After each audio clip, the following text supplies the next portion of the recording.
नाजरीन, आज सियालकोट शहर से जो अरबों डॉलर का खेलों का सामान पूरी दुनिया में बरामद किया जाता है, तो इसका सेहरा जिस अजीम शख्सियत को जाता है उनका नाम है सरदार गंडा सिंह ओबराय, जिन्होंने 1873 में अंग्रेज़ अफसर कर्नल विलियम जेम्स के ख़राब रैकेट को माहराना तरीके से मरम्मत करके खेलों के एक्सपर्ट के तौर पर अपनी हैसियत का पहला तारुफ करवाया।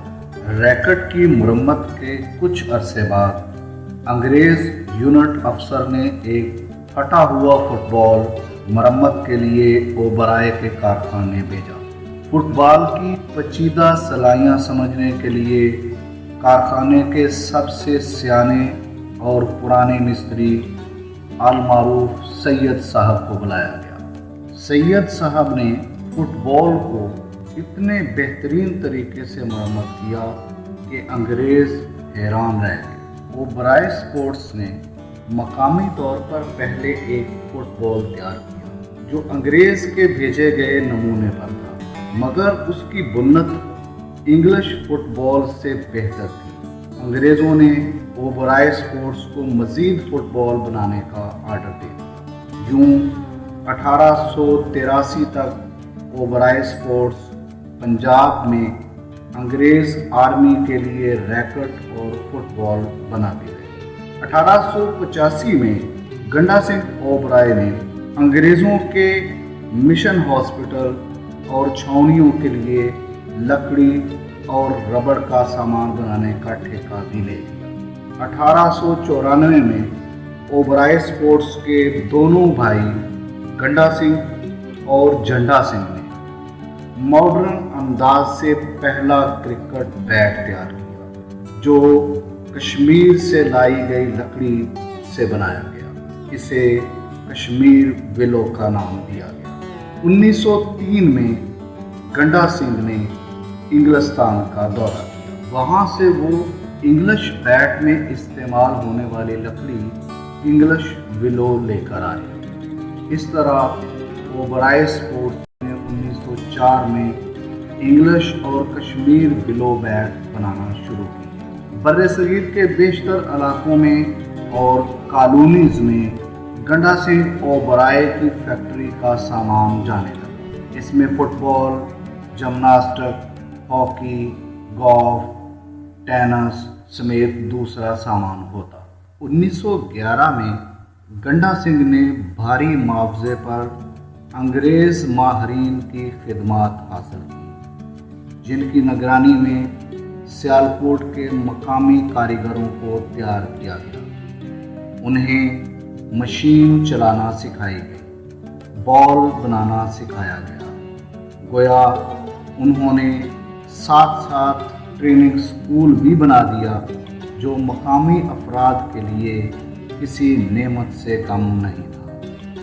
देहात के कारीगर सामान बनाने के लिए अपने अपने घरों में ले जाते। इस तरह हज़ारों बेरोज़गार इस कारखाने की बदौलत रोज़गार के काबिल हो गए और घरेलू सनत को फ़रोग़ मिला।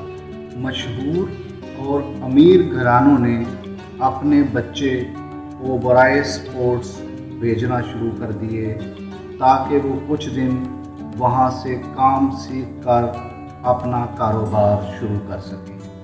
इस तरह नई फैक्ट्रियों का आगाज़ हो गया। 1920 में ओबराय स्पोर्ट्स अकेली फर्म ने बर्र-ए-सगीर का तकरीबन सबसे बड़ा इनकम टैक्स 10,000 रुपये से ज़ायद अदा किया, जो कि सालाना था, और इसमें हर साल इजाफा होता रहा। 1928 में सियालकोट के लिए जब बिजली फराहम करने के लिए जनरेटर खरीदे गए तो उनमें भी सबसे ज़्यादा और बड़ा हाथ सरदार गंडा सिंह ओबराय का था। गंडा सिंह ने एक खूबसूरत बिल्डिंग गंडा सिंह हाई स्कूल के लिए बनाई, जो आगे चलकर गवर्नमेंट गर्ल्स कॉलेज और अब यूनिवर्सिटी बन चुकी है। पेरिस रोड पर गंडा सिंह ने अपनी शानदार हवेली तैयार करवाई जो फन तामीर का बेहतरीन नमूना थी। उसे सोशल मीडिया पर सियालकोट की सबसे मशहूर तारीखी इमारत के तौर पर देखा जाता था। ये बिल्डिंग 1947 से पहले बनकर तैयार हो चुकी, मगर गंडा सिंह खानदान अभी शिफ्ट नहीं हुआ। वो अपने पुराने घर से अपनी इस नई हवेली में मुंतकिल होने की तैयारी कर रहे थे कि 1947 की तकसीम हुई। शहर में हंगामे शुरू हो गए। गंडा सिंह खानदान को अपनी जान बचाने के लिए जम्मू भागना पड़ा।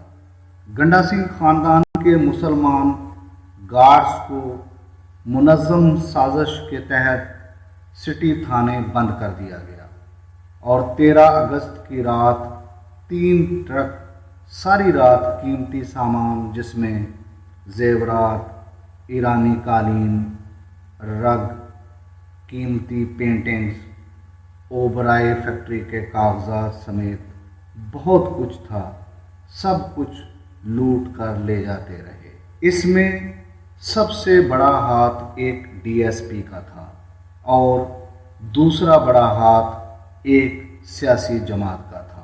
हंगामों के बाद हालात जब कुछ नॉर्मल हुए तो इस केस की तफ्तीश एसएसपी अब्दुर्रहमान से की गई जो इस मामले में मुलव्वस थे, मगर आज तक इंक्वायरी रिपोर्ट सामने नहीं लाई गई। वो गंडा सिंह ओबराय जिसने सियालकोट के बासियों के लिए स्पोर्ट्स इंडस्ट्री के रास्ते बना दिए, हज़ारों लोगों का रोज़गार चला दिया, जिसने अपने मुलाजमीन को पहली दफ़ा प्रोविडेंट फंड और इलाज मुआवजे की सहूलत फराहम की।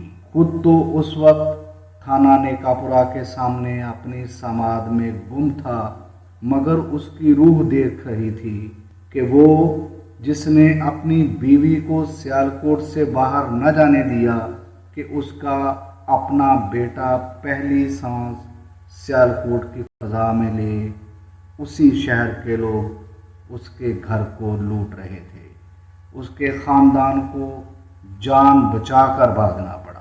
1947 के हंगामे ख़त्म होने के बाद हुकूमत ने ओबराय स्पोर्ट्स जो एक मुकम्मल रियासत थी उसे ओबराय कोऑपरेटिव स्पोर्ट्स सोसाइटी के ज़रिए बहाल करने की कोशिश की। इसके पुराने मुलाजमीन को ट्रस्टी बनाया गया।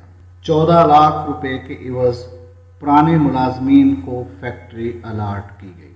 22 बड़े शेयर होल्डर बनाए गए और सरदार गंडा सिंह के पुराने फोरमैन ख्वाजा हाकम दीन को मैनेजिंग डायरेक्टर बनाया गया। पाकिस्तान के मरकज़ी बैंक ने 6 लाख रुपए का कर्ज जारी किया ताकि फैक्ट्री चल सके और हज़ारों लोगों का रोज़गार बहाल हो सके। एमडी को बोर्ड की जानब से 3 हेड ऑफ डिपार्टमेंट भी दिए गए जो फाइनेंस, एडमिनिस्ट्रेशन और ऑपरेशन के ज़िम्मेदार थे। एक ऑडिट हेड भी बनाया गया। सोसाइटी ने इब्तदाई तौर पर दोबारा छोटे पैमाने की घरेलू सनतों को फ़रोग़ देना शुरू किया और फैक्ट्री बहाल होने लगी, मगर इसके फैक्ट्री सियालकोट के सबसे कीमती इलाके में वाक़या थी, इसलिए पुराने मुलाजमीन ने इसे फ्रॉड के ज़रिए लूटना शुरू कर दिया। जालसाजी और बंदर बांट का बाज़ार गर्म कर दिया गया। सियालकोट स्पोर्ट्स इंडस्ट्री का बाप जिसने लाखों घरों के चूल्हे जलाए, सियालकोट की तामीर व तरक्की के लिए तन मन धन कुर्बान कर दिया। कॉलेज और स्कूल्स बनवाए, लाइब्रेरियों को आबाद किया, तहजीबी ज़िंदगी को रौनक बख्शी। مسجدوں کی خدمت کی۔ آج انڈیا میں تو اس کی خدمات کے طور پر جشن منائے جا رہے ہیں، مگر سیالکوٹ میں اس کی باقیات کو مٹایا جا رہا ہے۔